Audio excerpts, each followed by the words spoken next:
या पृथ्वी तलावर आपण जन्म घेतला, पण तिथून पुढचा प्रवास आपण कसा केला पाहिजे, देवाला कसा अपेक्षित आहे आणि त्यासाठी आपण कशा प्रकारे मार्गक्रमण केलं पाहिजे त्याबद्दल विवेचन या ठिकाणी केलेलं आहे. तुकोबरे आपल्याला यातून एवढंच जाणीव करून देतात, जीवन जगायचे नाही अशातला भाग नाही, आत्महत्या करायची नाही, जीवनाचा हा सार आपल्याला भगवंताला समर्पित करायचा आहे. पण त्यासाठी अगोदर आपण काय केलं पाहिजे, तर या अनमोल जीवाची, या अनमोल असणाऱ्या दुर्लभ मनुष्य देहाची आपल्याला किंमत कळायला पाहिजे. हा मनुष्य देह आपल्याला असाच सापडलाय का? नाही. म्हणजे समुद्र किनारी गेले आणि गारगुटे गोळा करायला गेले आणि असे गारगुटे हातात आले, तसा मनुष्य देह सापडलेला नाहीये. ज्या प्रकारे एखादी अंगठी समुद्रामध्ये टाकावी आणि ती अंगठी आपसूक आपल्याला त्याच्या तळाशी सापडावी, अगदी त्याच प्रकारे हा मनुष्य देह आपल्याला भेटलेला आहे. आपण काय करायला पाहिजे मग? तुकोबऱ्या अभंगाच्या प्रथम चरणात म्हणतात, क्षणोक्षणी हाची करावा विचार.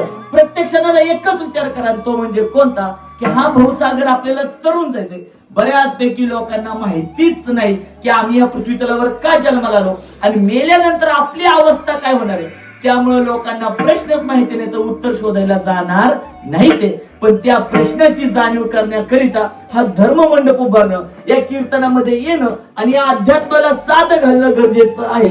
म्हणतो तोपर्यंत जास्त काही करू नका, प्रत्येक क्षणाला हाच विचार करा, त्या भगवंताला आम्हाला आपलंसं करायचंय. ठीक आहे तुकोबराय, आम्ही तसा विचार करू, पण एवढी घाई काय आहे, इतक्यात का विचार करायचंय? अजून आम्हाला खूप जगायचंय.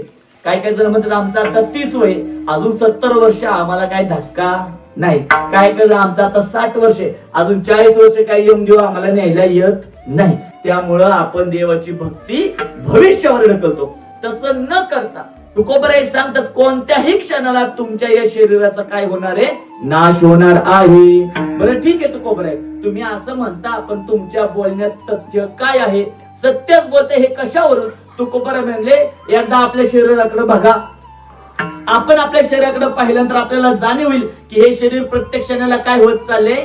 लय पावत चाललंय. या शरीराचा प्रत्येक क्षणाला, प्रत्येक दिवसागणिक काय होत चाललंय? नाश होत चाललाय. आपली केस पांढरी व्हायला लागली, आपल्या चेहऱ्यावर सुरकुत्या पडायला लागल्या, आपले सांधे दुखायला लागले, आपली दृष्टी क्षीण व्हायला लागली, प्रत्येक क्षणाला आपली स्मृती मंद व्हायला लागली, प्रत्येक क्षणाला आपल्याला देवाने हा जो अनमोल देह दिलाय त्याच्या सगळ्यात असणारे अवयव काय व्हायला लागले?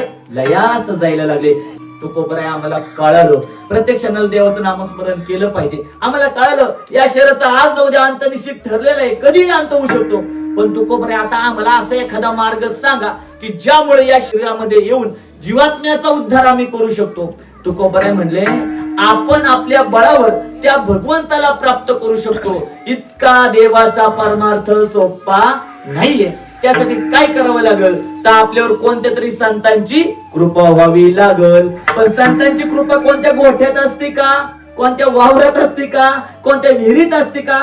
नाही महाराज, संतांची कृपा संतांच्या समागमामध्ये असते. आणि असला समागम कुठे पाहायला भेटतो? पंढरीच्या वारीमध्ये.